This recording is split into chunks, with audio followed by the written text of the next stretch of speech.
રાજકોટ શહેરની ભાગોળે મહુડી બાયપાસ નજીક રાવકી પાસે આખલો આડો ઉતરતા સ્કૂટી સ્લીપ થઈ જતા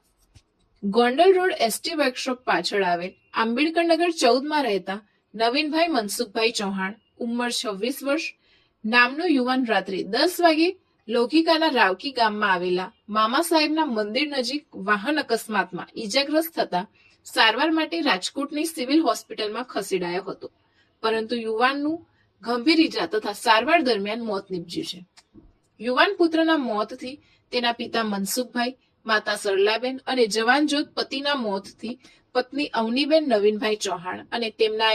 નાના ફૂલ જેવા બાળકોમાં શોકની લાગણી છવાઈ જવા પામી છે.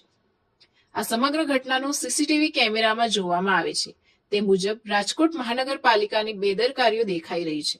જેમાં રસ્તા પર એક પણ લાઇટના થાંભલા જોવા મળતા નથી અને સાથે સાથે ઢોર પકડવાની પણ બેદરકારી જોવા મળે છે, જેના કારણે એક પરિવારનો જવાનજ્યોત દીકરો તથા જવાનજ્યોત પતિ અને ફૂલ જેવા નાના બાળકો ઉપરથી તેમના પિતાનું છત્રછાયા છીનવાઈ ગઈ છે.